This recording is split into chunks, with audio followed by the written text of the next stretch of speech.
ناظرین، دجال کے متعلق بہت سی باتیں مشہور ہیں۔ یہ بات یاد رکھیں، الومناٹی اور دیگر خفیہ تنظیمیں در حقیقت دجال کے لیے تشکیل دی گئی ہیں۔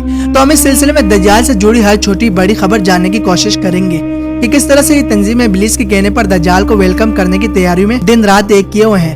حضرت محمد صلی اللہ علیہ وسلم نے دجال کے فتنوں کو جب سے دنیا بنی ہے سب سے بڑا فتنہ قرار دیا ہے اور ہر بار امت کو ڈرایا ہے، اور آپ صلی اللہ علیہ وسلم نے خود بھی دجال کے فتنے سے پناہ مانگی ہے۔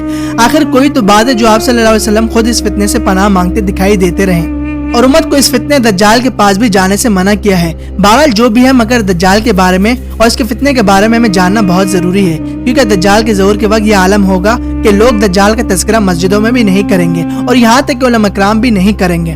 بہت سے سوالوں میں ایک سوال یہ بھی آتا ہے کہ دجال کی نشاندہی کیسے کی جائے گی اور اس کے فتنے کی پہچان کیا ہوگی، کیونکہ بہت ساری روایات میں بہت ساری نشانیاں بھی موجود ہیں اور عام طور پر اس کی ایک آنکھ کا ذکر ملتا ہے۔ حالیہ ایک ویڈیو بھی سامنے آئی جس میں واضح طور پر دیکھا جا سکتا ہے کس طرح شیطان اور دجال کے پجاری یہودیوں کے ایک ایونٹ میں دجال کی ایک آنکھ کی تشکیل دی جا رہی ہے۔ اس بات کا مطلب کیا بنتا ہے اور دوسری طرف ہم مسلمان کس طرح جان سکیں گے کہ دجال کی اور کون کون سی نشانیاں ہیں؟ علماء کرام کے مطابق دجال کا ظہور آخری زمانے میں ہوگا اور مسلمانوں کو خاص طور پر زیادہ سے زیادہ گمراہ کرے گا۔ دجال عربی زبان کا لفظ ہے جس کا مطلب دھوکہ دینے والا یا پھر گمراہ کرنے والا سمجھ لیں۔ اسلام کے علاوہ یہودی اور عیسائیوں کی مقدس کتاب میں بھی دجال کا ذکر ملتا ہے۔ دجال کو ایک آنکھ والا کہا گیا ہے، یعنی وہ ایک آنکھ سے نابینا ہوگا۔ دجال کی دائیں آنکھ انگور کی طرح ہوگی، اس کی بائیں آنکھ ناقص اور سبز رنگ کی ہوگی۔ دجال کی رنگت سرخ مائل سفید ہوگی۔ دجال کا ماتھا تھوڑا ابھرا ہوا ہوگا اور گردن موٹی ہوگی اور اس کی کمر میں ایک کب ہوگا، مگر وہ پھر بھی انتہائی طاقتور انسان ہوگا۔ عام انسانوں کی طرح ہی وہ اپنے پیروں کو پھیلا کر چلے گا۔ اس کے بال گنگریالے اور اتنے موٹے ہوں گے گویا اس کے سر سے سانپ لٹک رہے ہو۔ وہ بانجھ ہوگا اور اس کے ہاں کوئی اولاد نہ ہوگی۔ دجال کے ماتھے پر کافر لکھا ہوگا جو اہل ایمان کے علاوہ کوئی اور نہیں پڑھ سکے گا۔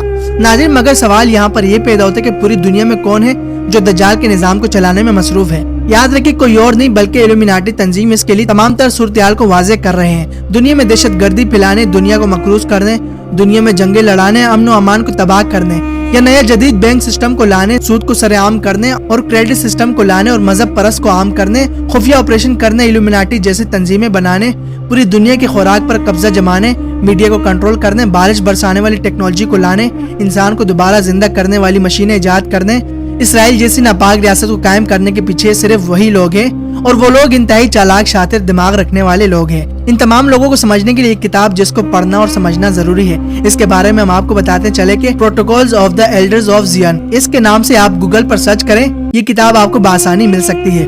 اس کتاب کو پڑھنے کے بعد آپ کو بخار اتر جائے گا اور آپ کو سمجھ آ جائے گی کہ کس طرح دنیا کو کنٹرول کیا جا رہا ہے۔ یہ کتاب یہودی پروٹوکول کے نام سے بھی جانی جاتی ہے۔ اس کی ہسٹری بھی کافی دلچسپ ہے۔ دراصل یہودیوں کے بڑے عالم بزرگ حضرات نے تقریباً آج سے 126 سال پہلے اس کتاب کو لکھا تھا اور 1897 میں سوئٹزرلینڈ کے خفیہ اداروں نے اس کتاب کو خفیہ طریقے سے حاصل کر لی تھی اور پھر ایک روسی شہر نے اس کتاب کو لے کر 1901 میں دنیا کے سامنے لے آیا اور برطانوی ونٹور نامی شخص نے اس کتاب کو انگریزی زبان میں ترجمہ کر دیا۔ پھر یہ کتاب شائع کرنے کے بعد روسی شہری اور سوئٹزرلینڈ شہری دونوں مارے گئے تھے۔ ان کے شائع کرنے سے یہ کتاب پوری دنیا میں پھیل گئی تھی اور اس کے نتیجے میں ہزاروں لوگ مارے گئے تھے اور روس میں اس کتاب کو رکھنے والے کو سر عام گولی مارنے کا حکم تھا۔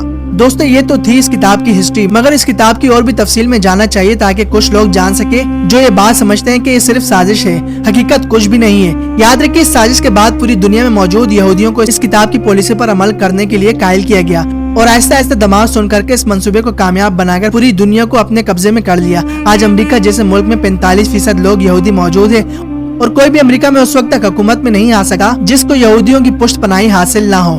ایسے ہی دنیا میں موجود کل بڑے اداروں میں تقریباً 85% ادارے امریکہ کے پاس ہیں، جن میں سے 54% پر یہودی مسلط ہیں۔ جس طرح اسٹاک ایکسچینج کے روپ میں اور IMF کے روپ میں ان دونوں اداروں کے پاس دنیا کے 80% دولت موجود ہے جو یہودیوں کے قبضے میں ہے۔ پوری دنیا کے میڈیا کو چھوڑو بلکہ پاکستان کے میڈیا کو دیکھ لو جو تقریباً یہودی یعنی امریکہ کے قبضے میں ہے۔ امریکہ کی 30 بڑی انشورنس کمپنیوں میں سے 28 یہودیوں کی ہے۔ اس وقت ہالی ووڈ موویز میں کام کرنے والے تقریباً 90% لوگ یہودی ہیں۔ ماہرین کے مطابق اگر دنیا کی 10 بڑی پارلیمنٹس میں یہودی ارکان کی تعداد 1000 ہو جائے تو پوری دنیا کے پارلیمنٹ کو بھی اپنے قبضے میں کر لیں گے اور پوری دنیا میں اسلحہ بھی یہودی ہی فروخت کرتے ہیں۔